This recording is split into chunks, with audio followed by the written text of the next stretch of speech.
طالبانو معتزله وایي نشته ده ځکه دوی وایي که ټول شیان د الله په قضا او تقدیر باندې سي نو قانون خو دا ده چې بیا به کفر هم د الله په قضا او د الله په تقدیر باندې وي او د الله په قضا او تقدیر باندې خو رضا واجبه ده نو بیا به د الله په قضا او په تقدیر باندې رضا واجبه ده نو بیا به کفر هم د الله په قضا او په رضا باندې سي نو په کفر باندې بیا رضا واجبه ده او رضا بالکفر کفر حق زموږ معتزله دي طالبان دوی قضا او تقدیر نه مني ما خبرې ته غوږ ونیسئ دوی وایي که ټول شیان په قضا او په تقدیر باندې څنګه سي نو چې ټول شیان په قضا او په تقدیر باندې سول نو خو کفر باندې الله په قضا او په تقدیر وي صحیح ده نو چې د الله په قضا او په تقدیر باندې سول د الله چې کومه فیصله او تقدیر کړی په هغه باندې باید سړی رضا وکړي که نه رضا واجبه ده نو خو د کافر کفر هم د چا په رضا سو د الله په رضا او په قضا باندې سو نو چې د الله په رضا او په قضا باندې سو نو په قضا باندې خو رضا واجبه ده نو قضا هم د الله کفر هم د الله قضا ده نو په هغه باندې رضا واجبه ده رضا بالکفر کفر ته په کفر باندې راضي شو او رضا بالکفر کفر ځکه دوی طالبانو قضا او چاته ضرورت نشته قضا او تقدیر ته ضرورت نشته طالبانو قضا او تقدیر دي هیڅ نه دا د معتزله او دغه چا چې دوی تقدیر نه مني نو طالبانو مونږ دوی ته جواب کو سوال باندې خو پوه شوئ طالبانو مونږ دوی ته جواب کو تاسو یو په خبر ځان پوه دوه شیان یو قضا د الله ده یو مقضا ده یو قضا ده یو مقضا ده قضا رضا په قضا د الله باندې واجب ده رضا په مقضا باندې نه ده دوه شیان دي زید چې کافر کیږي د زید د کفر دوه نسبت دي یو دا د الله فیصله ده یو صدور د کفر د لچانه د صدور د کفر او د کسب نسبت زید ته کیږي او طالبانو د هغه نسبت چاته کیږي د خالقیت نسبت کفر چاته کیږي د کسب نسبت عبد ته کیږي د خالقیت نسبت چاته کیږي نو طالبانو دا زید چې کفر وکړ دوه خبرې یو قضا سوه یو مقضا سوه قضا چې د الله د کفر خالق ده په دې باندې قضا دا قضا سوله په دغه قضا باندې رضا واجبه چې الله خالق د کفر ده په دې رضا واجبه او دا رضا بالکفر نه ده طالبانو چې کفر یو رضا په مقضا باندې د مقضا هغه زید نه چې کوم کفر صادر شوی دی قاصد ده هغه مقضا ده هغه مقضا باندې چې د کفر ځان ته مختار کړی کتاب کړی ده هغه مقضا باندې څوک نه ده رضا نه ده واجب طالبانو په قضا باندې واجب که چېرته قضا په مقضا واجب وای طالبانو دلته رضا بالکفر کفرون راتلله رضا په مقضا نه ده طالبانو رضا په قضا باندې معتزله ته دا د موږ له طرف نه جواب نه پوهېږم چې سم پوه شوئ که طالبانو دا د کفر د زید دوه نسبت دي یو الله ته نسبت ته چې خالق یې ده یو زید ځان دپاره دا کفر مختار کړی ده کسب کړی ده غوره کړی ده مونږ دا د عبد په فعل باندې باید رضا په موږ واجب ده که د عبد په فعل باندې چې دا کفر ځان ته مختاره کړی طالبانو خوشحاله ده مختاره کړی ده دا مقضا سوله په مقضا باندې رضا نه ده واجبه که واجبه سي بیا رضا بالکفر کفرون راځي یو قضا ده طالبانو چې الله خالق دي چاته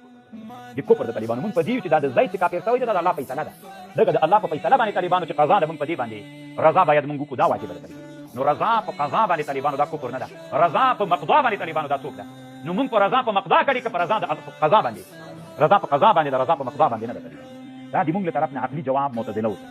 او دا جواب د مونږ د عقیدي کتابونو د اهل سنت کړی ده خصوصا البخاري رحمه الله من روض الازهار يا من الازهار على الاخبار يا شرح البخاري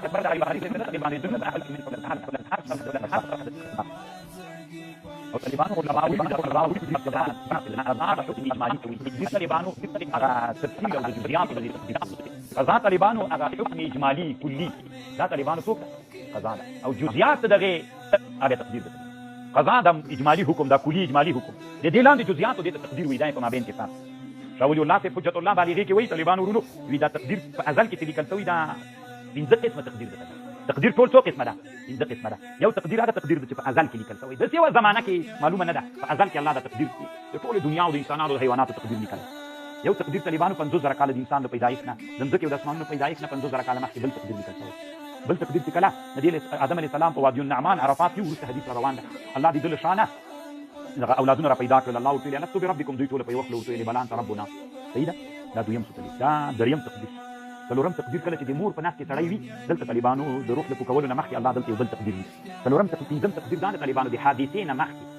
د حادثه چې پیښیږي طالبانو له دې نه مخکې بل تقدیر لیکل کېږي نو ټول پنځه تقدیر رسول شاول الله صاحب وي او دا د پنځه واړو تقدیرونو دپاره څوک سره دې دلایل ذکر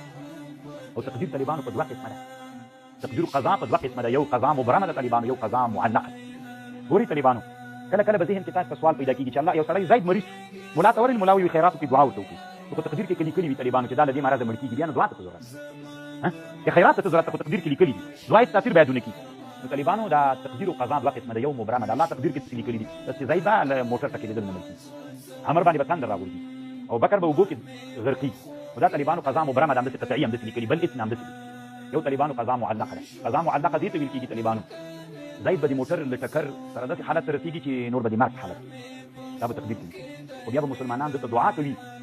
او د دعا په برکت باندې به طالبانو الله دی بیا په خپل مرګ مړ کوي. دواړه لیکلي تقدیر صحیح دې ته طالبانو قضا معلقه وایي. یا مثلا یو سړی د طالبانو هغه به مریض وي او داسې سخت مریض به وي طالبانو هغه به له دې مرضه مړي، یا د زید طالبانو عمر 80 کاله وي، خو بیا به طالبانو هغه له مور و پلار سره ډېر احسان کوي.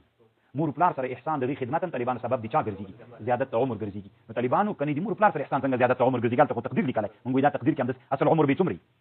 او بیا به مور و پلار ورته ډېرې دعا کوي، دغه سره به دی احسان کوي، نو 20 کاله به نور عمر زیاتېږي، 100 کاله به شي. تقدیر کې همداسې معلق لیکلی دی. خبر باندې پوه شولې؟ بیا چې هغه نو دا تقدیر دوه قسمه ده، یو تقدیر معلق تقدیر ده، یو مبرم تقدیر ده. زوایا طالب جانا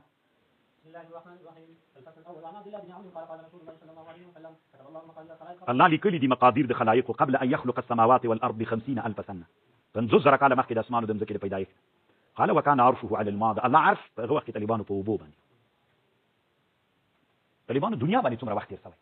کله کله مولان وي 10 کاله، دا صحیح نه ده. طالبانو دا محققین علما ورد کړي 10 کاله نه په دنیا دومره وخت تېر شوی. خیر د طالبانو نن زمانه کې اکثره چې دماغ کله کله فکر داسې وي، زه وایم طالبانو چې دا بعضې خلک الحاد ته ځي د بعضې مولانو له لاسه.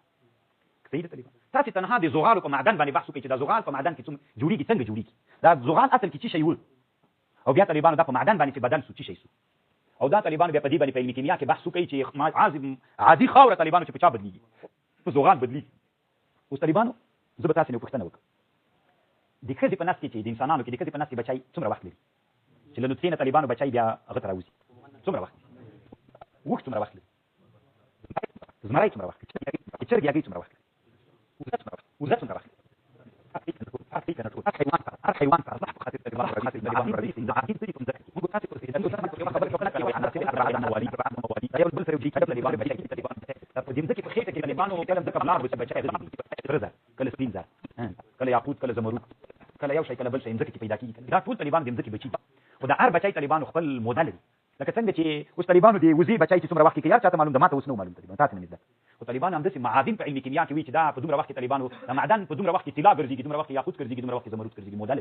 دومره وخت زغال ګرځي. دا بچی د طالبان د ځکه هغه توالد تناسل منځ راځي، دریم شی چې بچی د منځ راځي دا خپل غلي تنا په دې بحث کې طالبانو چې طلا څومره وخت ځکه منځ راځي، زمرد څومره وخت، به تاسو په دې پته ولګیږي چې د دنیا څومره عمر ده. یا به ومني چې ومنل بیا طالبانو د نوي عصر یو کیمیاګان د چې تحقیق کوي، هغه خدا خبر منل هغه زړه ته شک پیدا چې مولان ولي وایي چې 10 کاله عمر د دنیا. ولکه د دلایل شته طالبانو چې کیمیا کې بحث باندې کې د ډبرو ابل ورځ طالبانو مصریانو یو ډبره پیدا کړې و، نو دوی ویل طالبانو چې په دې ډبره باندې په میلیونونو کاله تیر شوي دي چې دوی کومه څېړنه کوله، تحقیقات کول، استدلالونه، او دا د ډبره و طالبانو چې دې ډبره کې د فولاد ویښ نه داسې چې تاویږي هغه دی اپا کې را پیدا شوی اکتیم ورکړي. ممکن ما ته ټلیفون نشته ما یې اکتم واخیست عربي لیکنه یې کړې وه. نو دې نه معلومیږي چې وخت طالبانو دنیا لکه نن چې څومره مخکې تللې هلته هم تللې وله، ځکه پخوا زمانې ته چې ځې دا نک نه ده طالبانو، زموږ نک ورته وایو که نه داسې تاویږي پیچي میخ، دا طالبانو تر اوسه نه زنګ شوی نه هېڅ بلا هم نه ده وهلی، همداسې رو په دې باندې دوی څېړنې کولې، دا یې پیدا کړي ډېره اوږده لیکنه یې ورسره کړې. دنیا دومره په تحقیقونو روانه ده، څېړنې کوي، بحثونه کوي. الله دې طالبانو موږ او تاسې پوه کړي. نو طالبانو الله چې اسمان مځکه پیدا کړې نه و 50,000 کاله مخکې، 50,000 کاله مخکې لږ نه الله مقادیر د خلایقو لیکلي قبل ان يخلق ب50 قال وكان عرشه على الماء، الله عرش په اوبو باندې.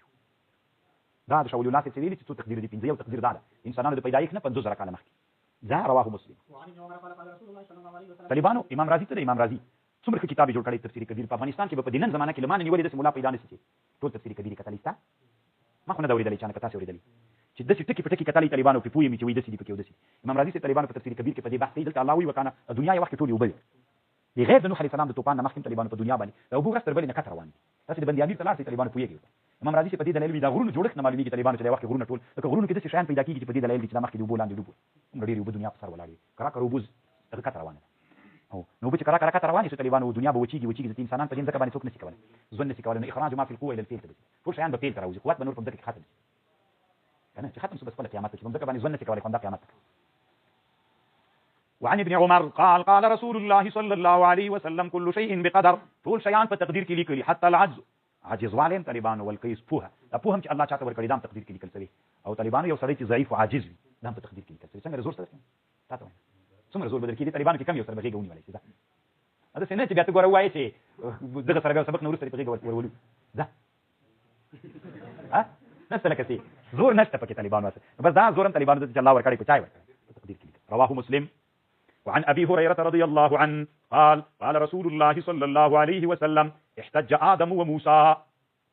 ورته طالبانو د موسی علیه السلام او د ادم علیه السلام مناظره شوه. او طالبانو دواړه انبیا دي او په دې سړی پوهېږي چې ملامت څوک او ځکه مربن شوی ادم علیه السلام په حج غلبه وکړله په حجت کې ادم علیه السلام په موسی، یعنې مناظره موسی ادم علیه السلام ګټلې. هداسې چلو قال موسی ورته ویلې انت ادم الذي خلقك الله بيده، ته ادم یې چې الله دومره ونازولې بلا کیف په خپل لاس پیدا کړ. قال ادم انت موسی الذي اصطفاك الله برسالته وبكلامه، الله مختار کړلې په رسالت وكلم او خبرې د سره وکړلې واعطاك الواح تخدير التوراة ترک فيها تبيان كل شيء وقربك ذات نزدیک کړلې نجیه په داسې حال کې او خبرې پټې ده. وادم موسی علیه السلام تند او سجن له کوده او په جنت کې وسولې ما خلق بجنت خلق ثم احببت الناس تركتك الخلق وسبب دي ګناه دي طبعا تند ورته ویل کنه لارو طالبانو هغه څومره په نرمه لهجه ورته ویل تا موسی الله مختار کړلې خبرې د سره وکړلې رسول یې وګرځولې خبرې د سره وکړې وایي وو به ورته ویلې فبكم وجدت الله كتب التوراة، تا تورات کې دا لیدلې دي چې تورات د مال په فبكم وجدت الله كتب التوراة، دا لیدلې دي چې تورات څومره وخت مخکې الله لیکلی. وایي وو فبكم وجدت الله كتب التوراة قبل ان اخلق، چې زه پیدا شوی نه وم آدم علیه السلام د مال پیدایښت نه مخکې تورات څومره وخت مخکې لیکل شوي. قال موسی ورته ویلې 40 عاما، د مال پیدایښت نه آدم علیه السلام ورته ویلې موسی علیه السلام ورته ویلې آدم علیه السلام له پیدایښت نه 40 کاله مخکې څوک لیکلي او په تورات کې دا لیکلي چې آدم علیه السلام بعد غنم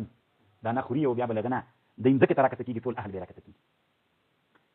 قال آدم ورته ویلې فهل وجدت فيه، په دې تورات کې دا لیدلي ګوره د مال خلقت نه مخکې پیدا 40 کاله داسې دي لیکلي وعصى آدم ربه فغوى قال نعم. موسی علیه السلام هغه ورته ویلې آدم علیه السلام افتلومني على ان عملت عملا كتب الله علي ان اعمله، ته ما په داسې عمل ملامتوي چې الله په تقدیر کې لیکلی قبل ان يخلقني ب40 سنه کنه. قال رسول الله صلى الله عليه وسلم فحج آدم موسى، غلبه پیدا کړله من حيث الدليل موسی آدم علیه السلام په موسی علیه السلام چپ کړ ته ما ولې په دې ملامتي دا تقدیر کې لیکلی. دلته طالبانو یو سوال وسواري دي، سوال مشهور سوال د طالبانو د سوال هدف څه دی چې نو دا به طالبان هر سړی ګناه کوي چې په تقدیر په چا کې نیسي استدلال وکړي. نو سړی به زنا کوي ته ورته ولې زنا کړې تقدیر کې لیکلی حجت به څوک پیش کوي زه ته ملامت یم. دا کیسه خو تاسو اورېدلې طالبانو دا کوم طالب و طالبانو وایي کنه د کتابي کته حمار ناسته او بیا یې وایي هغه پکې نه وستلی چې د سلمن ته راچولې و کتابي پیخي دی خو نه غره غلې کوم سړی راغلی طالبان ته کې دا کتاب ګورمې تیسته کا چې لمن ته سره کړی چې هغه پاره کې وایي دا چا وایي دا چا څه څه کده والله علم. طالبانو ځکه به هر سړی زنا به کوي طالبانو دی به وایي دا چا کنه دا ما نه کړی تقدیر کې لیکلی نو څه ملامت یم تقدیر کې لیکلی کنه چې سړی په رجلو کې نه ودی زه دې کې څه ملامت یم او سړی به طالبانو قتل کې دی نو تقدیر کې لیکلی نو هر سړی به ګوره دلته طالبانو تاسو د سوال ته لږ عمیق متوجه شئ. سوال میدان چا وګټه مناظره آدم علیه السلام حجت شي پیش تقدیر پیش کې طالبانو موسی علیه السلام باندې نو کته ویل چې تقدیر کې لیکلی څه ملامت یم او نبی علیه السلام ګوره ننګ وکړه آدم علیه السلام فحج آدم موسی دا میدان وګټه آدم علیه السلام میدان وګټه خو آدم علیه السلام خو طالبانو حجت په چا کې پیش کړ حجت کې څوک پیش کړ تقدیر نو دا به ځکه طالبان هر سړی و ګناه کوي تقدیر به څوک پیش کړي نو په دغه ځکه ملامت نه ستړي ځکه ملامت تقدیر کې لیکلی سوال څه د دې سوال لپاره طالبانو ډیر علماء جوابونه کړي. علامه انور شاه کشمیری رحمه الله د شیخ الاسلام ابن تیمیه نه نقل کړي او تر ټولو نه جواب طالبانو د دې جواب شیخ الاسلام ابن تیمیه کړي. جواب یې څه کړی طالبانو چې آدم علیه دلته دوه خبرې دي طالبانو دوه خبرې دي چې یو ک تقدیر ته حجت ونیسي لپاره د جرأت علی المعاصی دا یو مسله ده او که ته تقدیر حجت ونیسي لپاره د خپل ځان د تسلا لپاره دا بل مسله. یو سړی ګناه وکړي چې به وایي ځکه ملامت تقدیر کې لیکلي دا ناروا ده. کته آدم علیه السلام وکړه موږ وینا ګوره یو داسې ده چې ته تقدیر حجت ونیسي استدلال تر نه کوي د دې په واسطه باندې جرأت علی المعاصی کې زړه څه ګناهونه هم تقدیر کې لیکلي ما ولې ملامت وایي نو کچیرته ته تقدیر حجت نیسي او تقدیر ځان ته دلیل نیسي جرأت په معاصی او د تقدیر دی وجه نه کې دا روان آدم علیه السلام ولي وکړل موږ وینا آدم علیه السلام د سیو طالبانو چې الله ورته ویلي چې دا کار مکه ودنه وس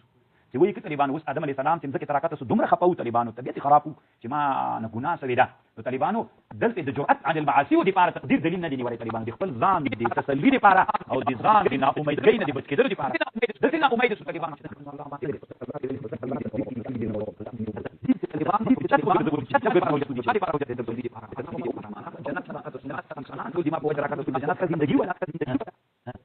طالبانو نو امید چې الله به ما وبکي کنه نو امید دې حالت ته ورسېدله چې سړی ګناګاری کې وي په تقدیر کې لیکلي چې تقدیر کې لیکلي الله مهربان دی چې ماته بچو نو دا طالبانو دا تقدیر حجت نیول د جرأت علی المعاصی لپاره دا ناروا ده. آدم علیه السلام د سینې دي کړی طالبان خپل ځان ته د تسلا او د امیدواري ختمولو په خاطر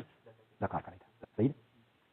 جواب شیخ الاسلام ابن تیمیه کړی کشمیری تر رد کړی او علامه ابن القیم رحمه الله طالبانو مدارج السالکین کې نقل کړی او یو ټکی تنبلم فکر وی طالبان علما محققین وی آدم علیه السلام څوک چې غنم دانه یو کړل ځکه که د غنم دانه نه وخوړلې طالبانو دنیا کې به موږ په جنت کې سړی چې په نعمتونو کې طالبانو بیا سپړنې نشي کولی. دنیا ته چې راکته سولو طالبانو دلته مو الله وپېژانده، دلته د الله د نعمتونو شکرونه مو ادا کړل، دلته مو طالبانو داسې سپړنې وکړلې که نه داسې سپړنې داسې شیان مو راوسپړل چې په جنت کې وایي نه کېده. یعنې بعضې علما محققین وایي د جنت ته راکته کېدل، د جنت نه د آدم علیه السلام ځکه ته راکته کېدل د الله یو نعمت و چې انسانانو خپل ځانونه وپېژندل، انسانانو الله وپېژندل، انسانانو د الله د مخلوقاتو لکه تر څو چې ستړي ډېرې په انسان باندې له ډېرو نادرو سره مخ کېږي.